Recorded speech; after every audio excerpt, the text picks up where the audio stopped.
सनातन धर्म में कृष्ण जन्माष्टमी का त्योहार बड़े ही उत्साह के साथ मनाया जाता है। इस दिन भगवान कृष्ण के मंदिरों में एक अलग ही रौनक देखने को मिलती है। यहाँ आप जानेंगे कृष्ण जन्माष्टमी की कथा क्या है।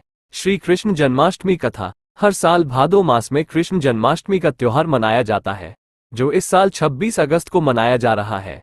ये पर्व कृष्ण जी के भक्तों के लिए बेहद खास होता है। इस दिन श्रद्धालु व्रत रखते हैं और विधि विधान कृष्ण जी की पूजा करते हैं, साथ ही उनकी कथाएं सुनते हैं। जन्माष्टमी के इस शुभ अवसर पर हम आपको बताएंगे श्री कृष्ण जन्माष्टमी कथा, कृष्णा बर्थ स्टोरी। भाद्रपद कृष्ण अष्टमी को श्री कृष्ण जन्माष्टमी कहते हैं, क्योंकि ये दिन भगवान श्री कृष्ण का जन्मदिवस माना जाता है। इसी तिथि की घनघोर अंधेरी आधी रात को रोहिणी नक्षत्र में मथुरा के कारागार में वसुदेव की पत्नी देवकी के गर्भ से भगवान श्री कृष्ण ने जन्म लिया था।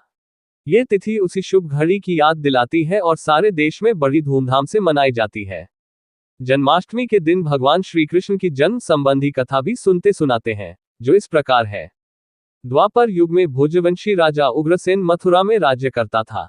उसके आताए पुत्र कंस ने उसे गद्दी से उतार दिया और स्वयं मथुरा का राजा बन बैठा। कंस की एक बहन देवकी थी, जिसका विवाह वसुदेव नामक यदुवंशी सरदार से हुआ था।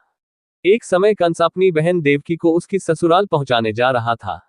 रास्ते में आकाशवाणी हुई, हे कंस, जिस देवकी को तू बड़े प्रेम से ले जा रहा है, उसी में तेरा काल बसता है।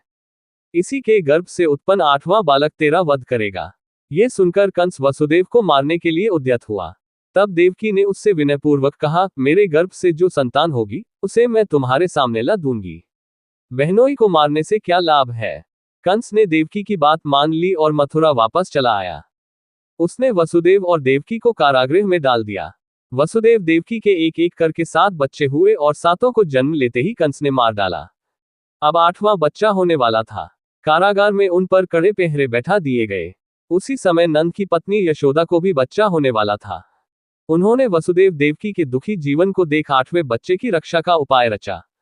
जिस समय वसुदेव देवकी को पुत्र पैदा हुआ, उसी समय संयोग से यशोदा के गर्भ से एक कन्या का जन्म हुआ, जो और कुछ नहीं सिर्फ माया थी। जिस कोठरी में देवकी वसुदेव कैद थे, उसमें अचानक प्रकाश हुआ और उनके सामने शंख, चक्र, गदा, पद्म धारण किए चतुर्भुज भगवान प्रकट हुए। दोनों भगवान के चरणों में गिर पड़े। तब भगवान ने उनसे कहा, अब मैं पुनः नवजात शिशु का रूप धारण कर लेता हूं। तुम मुझे इसी समय अपने मित्र नंद जी के घर वृंदावन में भेज आओ और उनके यहाँ जो कन्या जन्मी है, उसे लाकर कंस के हवाले कर दो। इस समय वातावरण अनुकूल नहीं है, फिर भी तुम चिंता न करो।